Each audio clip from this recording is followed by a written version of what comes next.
So, if you've been scrolling through social media at all lately, you've definitely seen it, right? People plunging into ice baths or walking around barefoot in the park. These ancient practices are absolutely blowing up, being sold as the ultimate wellness hacks. But here's the thing. In our modern world, are they actually a powerful key to better health, or are they a dangerous trend we really need to think twice about? So that's the big question we're tackling today. Are these things amazing tools to upgrade our biology, or are they just health hazards hiding in plain sight? Let's get into it. Okay, first, let's just get one thing straight. While these trends might feel super new and cutting edge, they are anything but. Seriously, they have incredibly deep historical roots that have just been kind of repackaged for the Instagram age. I mean, just look at this timeline. It's pretty wild. We're talking about cold therapy being mentioned in ancient Egyptian texts over 5,000 years ago. And humans? We evolved walking barefoot for literally millions of years. So this isn't some new discovery. It's more like a rediscovery, just amplified by our modern world. All right, let's dive into our first practice, the cold plunge. You might just see it as a shock to the system, but what's actually happening inside your brain and body? Well, it's a massive and pretty much immediate chemical cascade.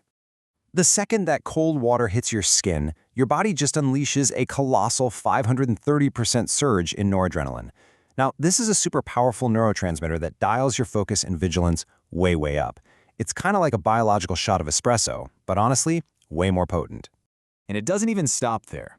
You also get a sustained 250% increase in dopamine, the molecule of motivation and reward. This is what creates that incredible feeling of euphoria after you get out. It's a major mood boost. And what's really amazing is how accessible this is. The research shows you don't need a fancy, expensive ice bath or anything. Just 11 minutes a week, and that's total, broken up into short 2 or 3 minute bursts, is enough. You can literally do this at the end of a normal shower to get these profound benefits. What? And this is a huge but. Here's where we've got to get serious. That incredible shock also comes with some major risks. From a safety perspective, this isn't just a little jolt, it's an extreme stressor that kicks off a powerful and, potentially dangerous survival mechanism. It's called the cold shock response. It's a completely involuntary reflex your body uses to protect itself. Think of it like your body's slamming the emergency alarm, and the very first thing it does is reroute all its resources just to survive the threat. The source gives us this great submarine analogy to help us get it. So first, you have that uncontrollable gasp for air you can't stop. Then, just like a submarine sealing its outer hatches in an emergency, your body violently constricts all the blood vessels near your skin. This forces all your warm blood inward to protect your vital organs, which makes your heart have to pump against this immense sudden pressure. And this is exactly why this is absolutely not for everyone. If you have high blood pressure, that sudden spike in pressure could be disastrous. If you're pregnant, your cardiovascular system is already under strain, making this a totally unnecessary risk.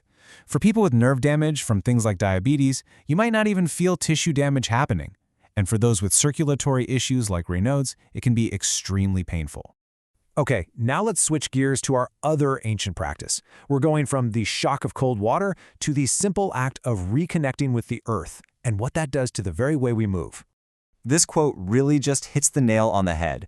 Our feet are packed with thousands of nerve endings that are designed to read and feel the ground, but we've wrapped them in all this thick padding. We've effectively numbed that crucial sensory feedback.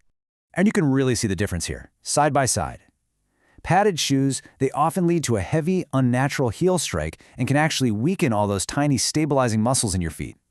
But when you're barefoot, you wake up those thousands of nerve endings, you promote a softer, more natural way of walking, and you strengthen everything from your feet all the way up through your legs. There's also this emerging science of grounding or earthing. Now, this is a bit more theoretical, but the whole idea is that the Earth's surface has this natural negative charge.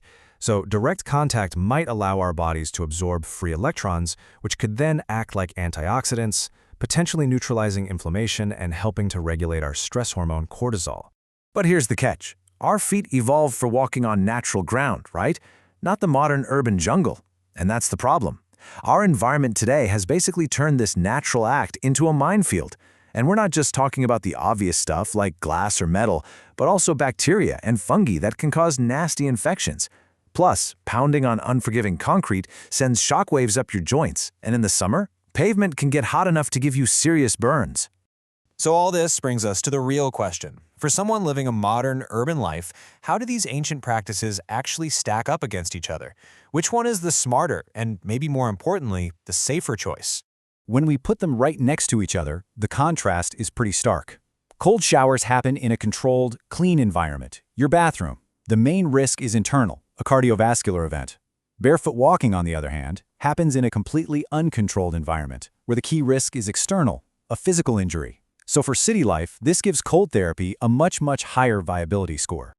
And that brings us to the final verdict. See, it's not just about which hack is better, but which one can actually be adapted to our modern reality. For most of us living in a city, the controlled environment of a cold shower makes it the much more practical and safer option. But, and I have to say this one more time, only if you get medically cleared by a doctor first. And that really leaves us with a final provocative question to think about. As we keep looking to the past for wellness wisdom, maybe the real challenge isn't just about rediscovering these ancient practices, but about figuring out how to translate them safely into a world they were never, ever designed for.